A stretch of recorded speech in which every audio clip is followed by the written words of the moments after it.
Congressman ako, before we wrap up na tayo. So, Mr. Chair, sige, go ahead. may I move that we invite the authorities of Espacio Hotel in the next hearing kasi magmula nung nag-appear sila, nawala na eh.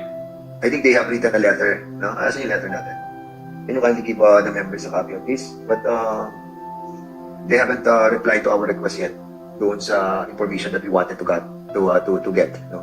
So, I think yun yung laman ng letter nila. Ha? In a while, I'll be giving to you, Congressman ako. However, for the meantime, ano pa? Asan?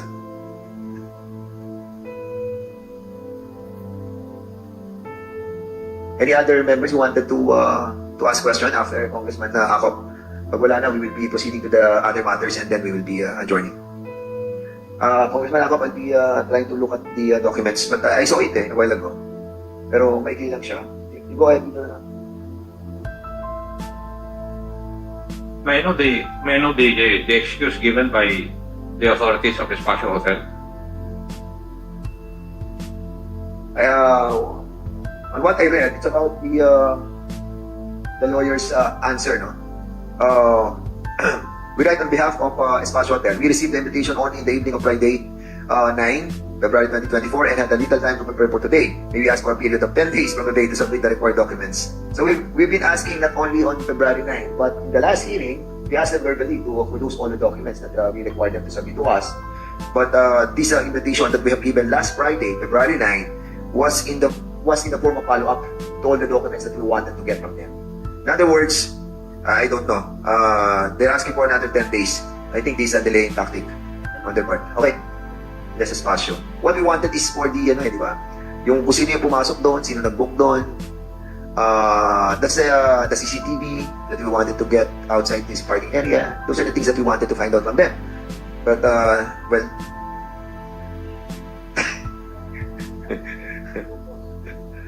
okay, so we don't have a quorum, Congressman Paduano. Sige, go ahead. Sige, go ahead. Si Chairman ako. Hindi kasi ganito yan, Chairman. No? I just like to No, explain. actually, I remember it. We asked for the subpoena duces na Yeah. and they haven't replied yet on this. Chairman. So, I think this Espacio Hotel, you're asking for another 10 days. Please submit to us right away, no? Kasi yun yung aking sinabi subpoena duces na Anyway, so we'll be relaying that manifestation that we did in the, I think, second hearing pa yun eh. When we asked that di ba?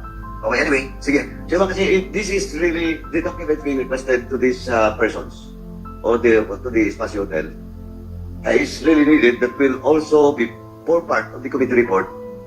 You have to be strict on them because kung may subpoena those stakeholder na, nandito ba sila ngayon? Wala. Wala. Testifikan doon pa. Wala. Yeah. Anyway, Mr. Chairman, this is not a motion for contempt because we need 2/3, but of course, quorum is established because the hearing was just suspended last hearing. Mr. Chairman, I move to issue a show cause order for this Espacio Hotel to explain why they should not be cited in contempt. And the order of subpoena to testificandum should stand and implemented. So, Mr. Chairman. Alright, so there's a motion by Congressman Paduano to issue a show cause order to Espacio Hotel, and thereby also asking for all the documents that we are trying to get from them since the second hearing, and non-compliant will lead to a issuance of contempt. Okay? So, any second motion? Duly seconded. Any objection? Hearing none, the said motion is now approved. Mr. Chair, Congressman ako, please. may I also request COMSEC to require Espacio Hotel to bring their incorporation papers so that we will know kung sino talagang may-ari niya. Okay. Thank you. So we'll be asking the COMSEC to write a letter to Espacio to give us the SEC documents coming from them. Okay, next. So we'll go to next item of our agenda, which is the other matters. So other matters, Congressman Busita, please. Thank you, Mr. Chair. Good afternoon po sa ating lahat. Mr. Chair, kaninang umaga po, nabanggit ko na ito. Unfortunately, hindi pala dapat kanina yon. Ituloy ko lang, Mr. Chair.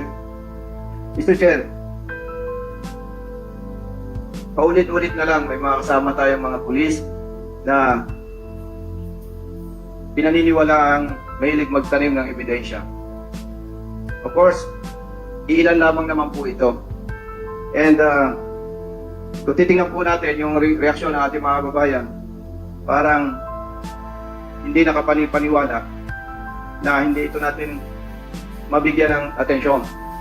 Mr. Chair, maraming sinisira ang mga ito eh. Sinisira yung individual sa biktima, sinisira ang kanilang pamilya, sinisira ang organization. So, Mr. Chair, alam po natin na merong disciplinary measures dyan ang PNP sa planting evidence.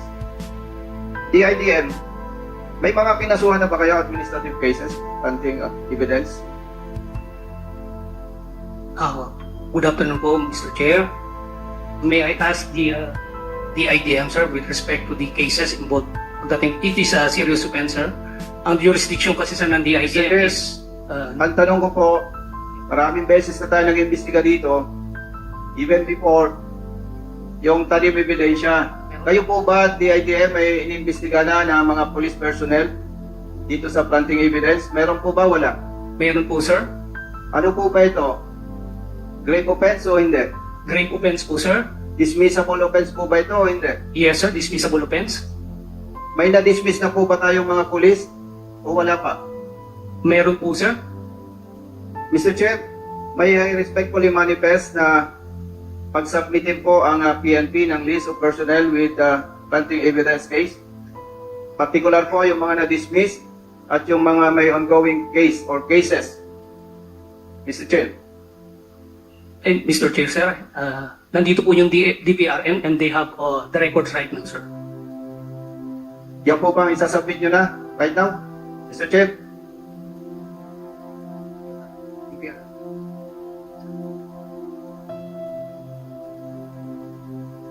Good afternoon, Your Honor. I'm OIC Dilod, the Discipline Law and Order Division of DPRM. For now, Your Honor, we have the data for 2023. We have 5 cases being investigated. Other cases were already resolved. Filed in Mr. Chair. PRO 3. Excuse me, kapatid. Yes, sir. Ang tanong natin, may na-dismiss na ba kayong pulis dahil sa kaso ng planting evidence? Meron po ba o wala? Yes, sir. Based on our record, sir, we have Excuse me. Or? Ang tanong ko pa lang po kung meron o wala. meron po, sir. Sa record po ninyo, ilan? Based on our records, sir, for 2023 alone, there are 4 personnel dismissed Or, for excuse me po. planting of evidence. Apat po for 2023. Yes, Your Honor. How about other years? We have yet to generate the data on that. Okay. Here. Mr. Chair, para hindi masayang ang oras natin, Mr. Chair, mag-submit na lamang po ang PNP ng list of personnel, dismissed personnel, doon po sa kaso ng planting evidence, and list of personnel na may ongoing case dito sa planting evidence, Mr. Chair. 2024 siguro, Mr. Chair. Patras na lang, 2023, 22, 2021. Lahat, Mr. Chair. Okay. So, can you comply with the request of the Honorable Congressman Busita, please? Mr. Chair, yes, Mr. Chair, only with respect to resolved cases, Mr. Chair, but all cases pending investigation is still with the IDM, Alright. Mr. Chair. Mr. Chair, if I may, pwede po bang ma-request sa NAPOLCOM to check whether na-implement ito? Kasi po, alam natin, even the General of NCRPO, na sometimes nagkakaproblema na nasintensya na, pero sometimes ako, Mr. Chair, meron po akong identified person na demote, na dismissed, pero unfortunately, hindi na-implement. Kumbaga, doon sa resolution, nasintensyahan. So, I am not saying, Mr. Chair, na nangyayari pa rin yan sa PNP. So, Mr. Chair, if I may respectfully request na pwede po bang maparmisa ng PNP ang NAPOLCOM to check kung na-implement po ito properly, Mr. Chair?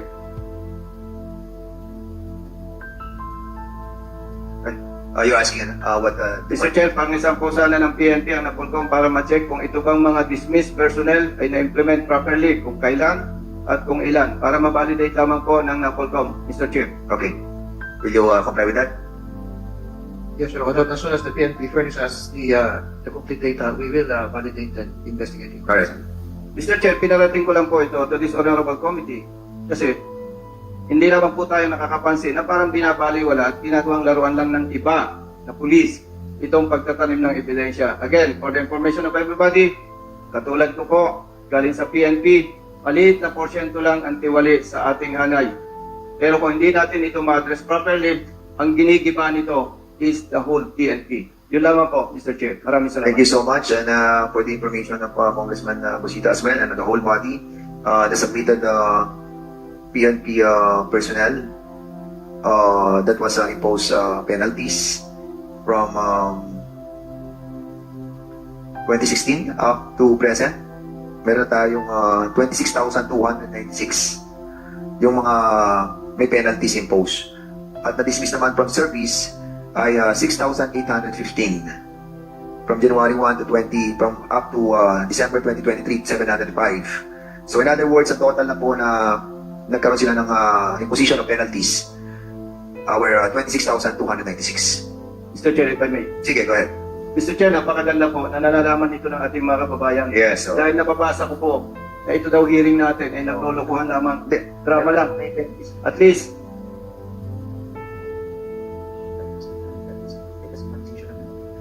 Mr. Chair, again, napakaganda po na nalalaman ito ng ating mga kababayan. Dahil marami po nagko-comment, nagsasayang lang daw ng oras dito itong ating ginagawa. Na hearing lang ng hearing, wala namang result. hindi mga So at least, Mr. Chair, yes, Congressman. especially Yeah. yung mga House Resolution authored by Honorable Congressman Acop, alam ko, kasama po dyan sa mga naparusahan ng mga personnel ng PNP. Okay, so Congressman Busita, you were right. At ito nga mabuti na rin na meron na tayong live, no? Hindi katulad ng dati mga panahon, pag nag-iimbestiga tayo dito, hindi nila nalalaman yung totoo. But this time, we have to put it in the right perspective that the PNP as well as the NAPOLCOM, they are doing their jobs, ano? Ang problem lang ay hindi na ma-magnify sa media. Sometimes ang nag-magnify ay yung mga kalokohan lang talaga. Ganun naman usually ang gusto ng tao yung mga controversial issues eh. That's the reason why akala nila walang ginagawang maganda yung ating mga PNP sa NAPOLCOM. As a matter of fact, the NAPOLCOM also issued yung mga na-dismiss nila the last hearing, pero it was not highlighted, And yun ang masama. Akala nila totality ng PNP ay ganon. Ito nga, nung binabasa natin dito, ang dismissal nila yung umabot na ng 6,815. Yung for the whole, from the 2016 up to 2022. Yung sa naman po, sa dismissal mismo, tinanggal sa servisyo, 6,815. Pero yung meron demotion, may suspension, meron silang forfeiture of salary, reprimand, restriction, saka yung mga withholding of privileges, umabot dyan ng total ng 26,296. So marami na rin po at hindi naman natutulog ang inyong gobyerno. And that's the reason why we're conducting investigation like this para one of the deterrent also, di ba? At I hope na makatulong to. And we are encouraging our community to report to us. And even those yung mga members ng PNP na kapag meron kayo nalalaman ng ganitong klase ng mga katiwalaan, you tell us para we can investigate on this matter for be a part of the good governance that our administration is trying to implore to all of us. Okay? Mr. Chair, so very clear na hindi po kinukonsente ng PNP ang tiwali sa hanay, na maliit na porsyento naman. Mr. Chair, may I respectfully request dito sa PNP na maganda po siguro may publish ito in every unit of the PNP. Dahil nung nasa servisyo pa po ako, hindi namin nababalitaan yan eh. So maganda po siguro, Mr. Chair, may publish ito ng PNP in every unit nationwide. Thank you, Mr. Chair. Well, Congressman Acop will clarify something on those cases that been lingering sa mga ibang agency. Sige, go ahead, Congressman Acop. These statistics presented, Mr. Chair, came from the Philippine National Police. Yes. That is correct, Mr. Chair. Yes, and these are the cases investigated by different disciplinary authorities Only of the PNP PNP, and it would include IAS. Yes, Mr. Chair. Does it include the investigations conducted by NAPOLCOM? No, Mr. Chair. Separate po. Meron po ba kayong data nun? The NAPOLCOM has the data, Mr. Chair. And meron din po kayong data dun sa mga sinisentensyahan ng pleb? Only those cases resolved by pleb, yes, Mr. Chair. But those still pending with the pleb and other disciplinary authority outside the PNP, wala pa po, Mr. Chair. Nalalaman po ninyo yung mga sinisentensyahan ng pleb? Yes, Mr. Chair, pag pinapadalhan po kami ng order nila. Are with they implementation letter. included here in your statistics submitted to the chairman? Only PNP. Hindi, tinatanong lang kita, No, Iha. Mr. Kasama Chair. ba yung mga nasentensya ng pleb dito sa statistics na binigay nyo kay chairman?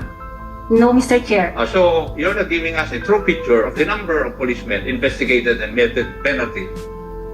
Kasi, yun lang, inimbestigan ng pulis ang binigay nyo eh. Yung sinentensya ng pleb, yung sinentensya ng Napol Code. You're not giving us a true picture of how many policemen, kung ilan pulis ang nabibigyan ng penalties. Tama.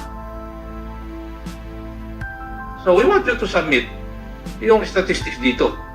Yung number of policemen meted penalties by the different investigating bodies insofar as the police force is concerned. Kasi ang dami nag-iimbestiga sa police eh. Ito nga lang ang ahensya na napakarami. Wala pa rin kayong statistics doon sa iniimbestigan ng ombudsman. Ito lang ang ahensya ng gobyerno na napakarami ang nag-iimbestiga. Yung police force. Nandyan yung pleb, nandyan yung IAS, nandyan yung NAPOLCOP, nandyan yung ombudsman. Kung minsan, sumasali pa yung NBI. Di ba? So, kindly give us the data as requested by the Honorable Musita, yung tamang sitwasyon talaga, para malaman naman namin kung ano talaga ang tunay na sitwasyon. Right? We will comply, Mr. Chair. Yes. Now, may I ask NAPOLCOM, is there a NAPOLCOM resolution that mandates the protocol for the conduct of bypass operations on illegal drugs? Your Honor, it is contained in the 2021 PNP operational procedures. We have entrusted that to that level, Your Honor. Okay. How is it conducted? Kasi napakarami na pong reklamo ang nakakarating po sa aking opisina tungkol doon sa alleged illegal bypass operations conducted by our police force. And this committee has already investigated 2 of them already. Your Honor, we had recently conducted a workshop with the PNP leadership, with the Directorate for Investigation and Detective Management. And we have also conducted an orientation on the Unified Manual on the investigation of and prosecution of drug cases in 2020. And this has been sternly reminded that the PNP as to why is it that up to this time, the Section 21 of the Chain of Custody Doctrine has not been implemented. It was been reiterated in People versus Lim, reiterated in Ispero versus People, and in People versus Casa. And we are now trying to review the organization of the Philippine Drug Enforcement Agency as to why these things has been persistently happening. We are also mindful of the success rate of the cases filed before the various courts nationwide as to why these things are not being taken care of. Kaya po nagtatanong itong representation na ito dahil ang napapansin ko, unang-una, pag may nahuli, kung minsan ginagawa palit-ulo o kaya nagtuturo ng iba. Yun ang kasama sa MO nila. Second, yung inventory of the alleged illegal drugs taken ay nangyayari sa ibang lugar. At doon po, pinipresenta lang doon sa mandatory witnesses like a member of media and a member of the local government unit in the area. Kung ganun ang mangyayari, how do we determine whether nasa lugar o nasa patakaran yung pag-perform nila ng drug bypass operation? Lalong-lalo na kung walang, sinasabi ni Honorable Busita, walang body camera o kaya walang ARD or alternative recording devices as mandated by the resolution of the Supreme Court. Yes, Your Honor. Nandun po sa 2021 na POP, yung word na immediacy, kung sakaling pong warrantless arrest o yung bypass operation, kinakailangan available na yung insulating witnesses. At pagkatapos, yung arresting officer o yung poster buyer, kailangan i-mark agad yung siya po, yung subject ng bypass operation. Immediately, kailangan po ma-establish yung chain of custody, may turn over ito doon sa investigating officer at doon po magkakandak ng immediate din upon confiscation ng drugs, dapat merong inventory at photographing in the presence of the accused o yung persons arrested in possession of drugs. At dapat po ito nakukuha ng camera. At kung ito naman po pursuant doon sa search warrant, kailangan meron ding body worn camera para ma-establish din po yung chain of custody from the time na mark yung shabu hanggang magkaroon ng inventory at photography kasama yung accused, and then hanggang ma-turn over po ito sa chemist hanggang makarating po doon sa husgado po. Ito po ay paulit-ulit na pinapaalam doon sa mga pulis. At ito po yung naroon sa Section 21 din at nandun sa Unified. At kung ino naman po ito ini-implement sa baba, bago naman sila mag-bypass operation, kailangan meron din silang pre-operation clearance at coordination sa PIDEA. At yung kung sakali man magkakaroon na ng bypass operation, kailangan meron din itong documentation from the time it was planned up to the time it was effected. Napakalinaw po at napakahigpit ng requirements. Subalit siguro po doon sa Command Responsibility Doctrine, hindi ito na ikakaskade ng ilang mga officers na nag-a-attend doon sa training. At yung mga patrolman at yung mga non-commissioned officer are solely relying doon sa mga commanders ng kanilang mga unit. Kaya we are also trying to impose upon them yung command responsibility. Why are these procedures not being cascaded and not being ensured that these are the norms of or the procedures in the conduct of bypass operation, Your Honor? Maganda po yung inyong proseso Pero unfortunately, it's not being followed. I think you have been invited to the investigations conducted by this committee insofar as illegal bypass operations are concerned. At nakita nyo naman na hindi tama yung ginagawa ng ating kapulisan. Unfortunately, yun ang nangyayari doon sa mga istasyon. Ginagawa nila yung palit ulo o kaya dagdag ulo. Yung nahuli nila, nagtuturo, ginagawa nila ng paraan na mahuli rin yung idadagdag ulo o kaya ipapalit ulo. It is very unfortunate kasi hindi ko alam kung bakit ginagawa ng kapulisan yun.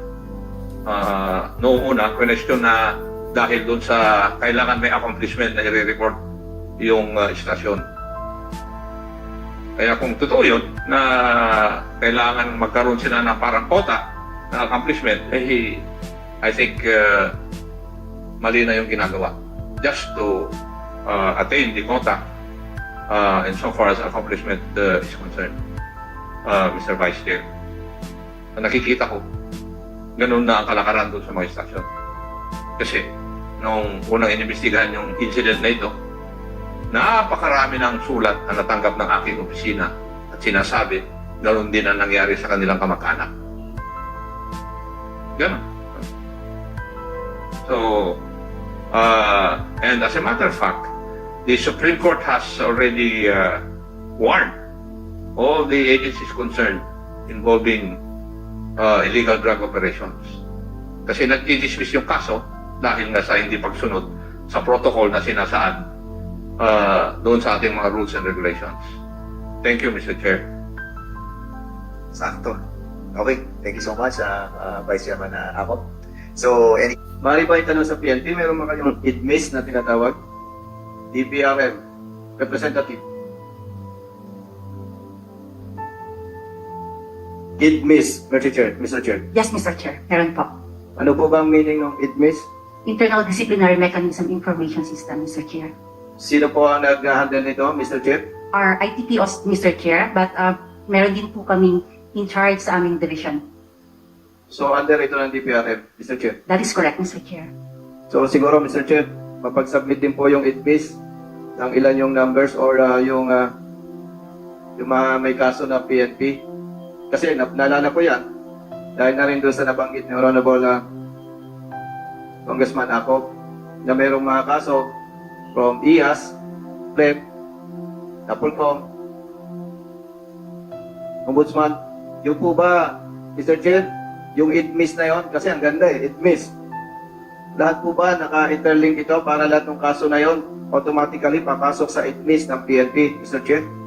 Mr. Chair, from the word internal disciplinary, it only involves cases being investigated by the PNP, Mr. Chair. It does not cover the cases filed in other disciplinary authorities, which are Ombudsman, Civil Service, and even PLEB. Hindi pa po kasama doon, Mr. Chair. The one being read by the Chairman, Mr. Chair, a while ago, are the data available from our ITMIS. So ano po ba yun? IAS? IAS, Chief PNP, RDs, Director NASUS and NOSUS, and COPs, PDs po sa baba. So, And other equivalent supervisors also. so Mr. Chair, makikita natin lahat yan ng mga may kasong pulis. Tama po ba? That is correct, Mr. Chair. So, kailan pa po ba nag-start itong ITMIS ng PNP? February 2021, Mr. Chair. But until now po, marami pa rin po kaming problem with respect sa uploading ng mga cases namin. Okay. So, ayan lang, Mr. Chair. May I request na mag-submit po ang ITMIS ng DPR and PNP ng list of personnel na may ongoing cases, Mr. Chair. Thank you. Okay, so